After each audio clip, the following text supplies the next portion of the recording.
Добрага суботняга дня вам, нашыя шаноўныя гледачы. Чым цешыць ці засмучае гэты уікенд беларусаў унутры краіны і за мяжою? Пра гэта распавядзем у сённяшнім выданні. Пра што канкрэтна? Крывавы юбілей, крах дзяржгігантаў і вайна з дрэвамі. У новым выпуску навінаў разбіраемся, чаму рэжым баіцца ўласнай гісторыі і куды знікаюць апошнія грошы. Трагедыя, якую загадалі забыць. 15 гадоў таму на станцыі метро Кастрычніцкая прагрымеў выбух, які забраў 15 жыццяў. Чаму дзяржаўныя тэлеканалы ні словам не абмовіліся пра гадавіну тэракту? Гаспадару па-ранейшаму тыя падзеі стаяць комам у горле. Март ідзе ў наступ, нават свае пад ударам. Пасля беларускай чыгункі антыманапольшчыкі ўзяліся за Беларусьбанк. Што шукаюць у кішэнях дзяржаўных гігантаў і каго зробяць скрайнымі гэтым разам? Саміт даўжнікоў. Менск і Сочы вырашылі дзяліцца досведам, як выглядае плённае супрацоўніцтва, калі абодва бакі па вушы ў даўгах. Рэклама на касцях прыроды. У Гомлі бізнесмен ашчэціўся на экалогію. 23 дрэвы пайшлі пад пілу, бо заміналі бачыць ягоны білборд. Гісторыя пра тое, як прага нажывы канчаткова перамагла здаровы сэнс. 15 гадоў таму, у панядзелак 11 красавіка 2011 году, на платформе станцыі метро Кастрычніцкая ў Менску адбыўся магутны выбух, які ўнес жыцці 15 чалавек. Гэта здарылася о 17:55. Паводле афіцыйнай версіі, выбухоўка была закладзеная пад лаўкай і прыведзеная ў дзеянне дыстанцыйна. Цяго пацярпела больш за 200 чалавек. Камітэт дзяржбяспекі пад кіраўніцтвам Зайцева вельмі нерваваўся напярэдадні выбуху, як распавёў у сваіх успамінах у той час палізняволены і кандыдат на выбарах прэзідэнта 2010 года Андрэй Саннікаў. Ужо на наступны дзень органы абвесцілі ў пошук усталяваных вінаватых. Імі былі названыя віцебчукі Дмітрый Канавалаў і Уладзіслаў Кавалёў. І хоць доказнай базы не было, нават афіцыйныя эксперты не пацвердзілі датычнасць Канавалава і Кавалёва да выбуху, але прызнанні, як заўсёды, выбіваліся гвалтоўна. 25гадовых хлопцаў праз 7,5 месяцаў расстралялі, каб, як вызначылі калегі, хутчэй схаваць канцы ў ваду. Пасля жорсткага збіцця пратэстуючых 19 снежня 2010 года і рэзкага абвалу беларускага рубля дыктатару як паветра трэба было нешта такое, каб адцягвала ўвагу ад, як здавалася ў той час, невырашальных праблемаў. І тады ўзгадаліся, альбо хтосьці параіў зрабіць нешта такое, што было ў Маскве ў другой палове 90-х, на пачатку 2000-х. Адзін з тэрактаў здарыўся крыху больш за год да менскага выбуху. 29 сакавіка 2010 года раніцою адбыўся выбух на станцыі метро Лубянка Саколінскай лініі. Здэтанавала ў другім вагоне. Менш як праз гадзіну другі выбух адбыўся на станцыі метро Парк культуры. Улады назвалі вінаватымі чачэнскіх тэрарыстак-смяротніц. Кіраўніца аб'яднанага пераходнага кабінету Святлана Ціхановская сёння напісала ў сваім акаунце на Тэлеграм: загінулі людзі, якія проста ехалі дадому, спяшаліся да сваіх блізкіх, жылі звычайным жыццём, будавалі планы. І ў адзін момант гэтых асобаў не стала. Гэты дзень асабісты боль для многіх беларусаў, дзень страты родных, дзень хвалявання за параненых, дзень аб'яднання дзеля дапамогі пацярпелым. Нават у самыя цяжкія моманты беларусы не засталіся ў баку, трымаліся разам і дапамагалі адно аднаму. Ёсць памяць і адказнасць перад тымі, каго ўжо няма, і перад тымі, хто жыве сёння. Таму праўда пра гэтую трагедыю таксама мае значэнне. Калі ў грамадстве праз гады застаюцца пытанні, адказ на іх можа даць толькі поўнае, незалежнае і празрыстае расследаванне, якому людзі могуць давяраць. Міністэрства антыманапольнага рэгулявання ідзе не толькі па крамах і рынках, але ўжо і па дзяржаўных гігантах. Вынесшы прадпісанне беларускай чыгунцы за непрадугледжанае заканадаўствам абмежавання на продаж месцаў у цягніках, дасяжных загадзя, Март знайшоў хібы і ў Беларусьбанку. Установа, якая займае дамінуючае становішча на рынку паслуг эквайринга з выкарыстаннем банкаўскіх карт, уключыў у публічную аферту умовы, якія дазвалялі яму ў аднабаковым парадку адмаўляць у заключэнні дамовы, гвалтоўна прыпыняць правядзенне аперацыяў, на свой погляд усталёўваць памер узнагароджання і хаваць гэты памер пад грыфам камерцыйная тайна. Все пункты супярэчаць антыманапольнаму заканадаўству, у сувязі з чым Март рэкамендаваў банку ухіліць парушэнні і прыняць меры. Паведамляецца на сайце таго ж Міністэрства антыманапольнага рэгулявання, рэкамендацыі выкананыя ў поўным аб'ёме. Март нагадвае, што дамінуючае становішча той ці іншай арганізацыі накладвае асаблівую адказнасць. Умовы працы мусяць быць празрыстымі і справядлівымі.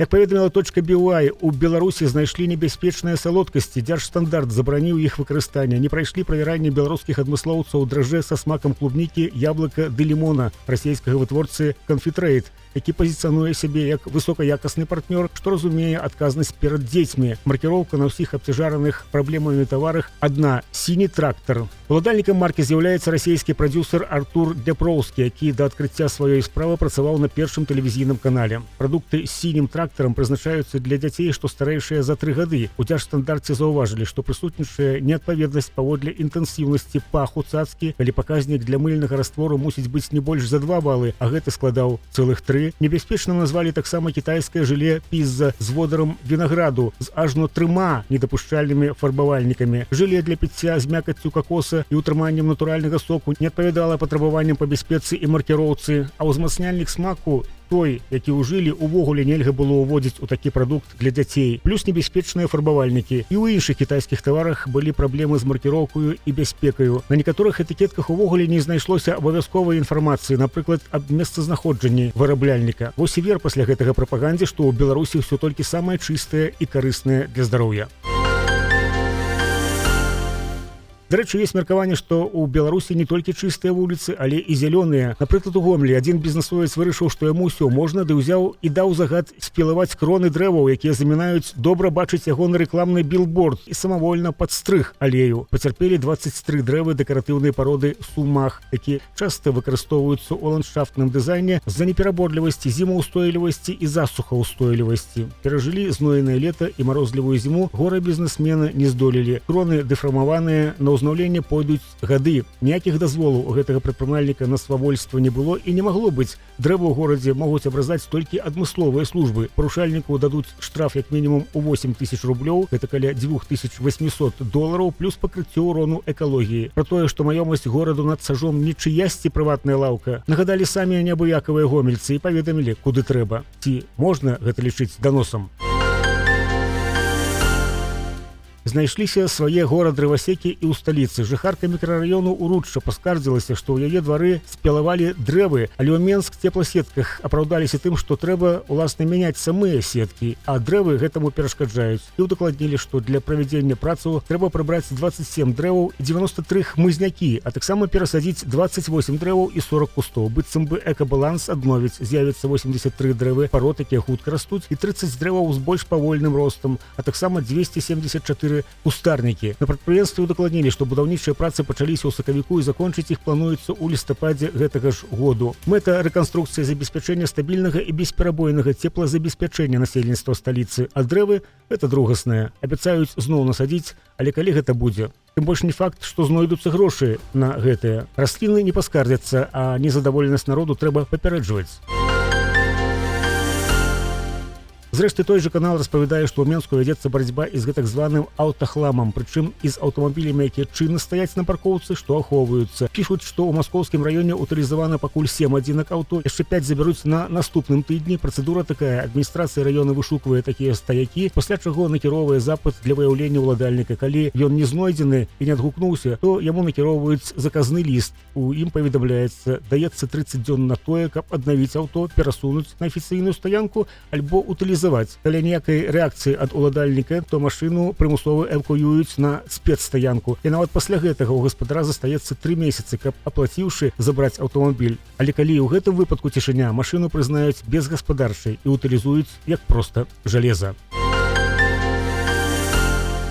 Дзяліцца досведам, як глыбей залезці ў дзяржаўныя запазычанасці. Менск і Сочы, якія па вушы ў даўгах, наладжваюць, як было прадэкларавана, плённае супрацоўніцтва. З дарожнаю картаю, канешне, ды з перспектывамі на некалькі гадоў наперад. Дык вось старшыня Менгравыканкаму Владзімир Кухараў спаткаўся з сочынскім калегам Андрэем Прашунінам. Рэалізацыю дарожнай мапы намецілі на 2026-2028 гады з актывізацыяй узаемадзеяння ў гандлёва-эканамічнай, транспартавай і гуманітарнай сферах. Актуальны таваразварот нават назвалі ў памеры вышэйшым за 102%. Абмеркавалі лагістыку, нагадаўшы, што існуюць 2 рэйсы на тыдзень Менск-Сочы. Набірае абароты і нейкае гуманітарнае супрацоўніцтва. Пра гуманітарнае нічога не скажу, не ведаю, а вось эканамічныя справы ў бакоў не вельмі. Менгарсавет зацвердзіў справаздачу аб выкананні бюджэту ў 2025 годзе. Так вось, даходы склалі амаль 12,3 мільярда рублёў, але ж выдаткі яшчэ большыя — 12,38 мільярдаў. Дэфіцыт бюджэту сягнуў 82,4 мільярды. Нават пры тым, што амаль на 82 мільёны рублёў назбіралі штрафаў. Сочы зацвердзіў бюджэт гораду-курорту бюджэту ўжо на 2026 год і планавы перыяд 2027-2028 гадоў. Там ужо запланаваны дэфіцыт у 1,8 мільярда рублёў. Яго плануецца пакрыць за кошт рэшткаў мэтавых паступленняў мінулых гадоў.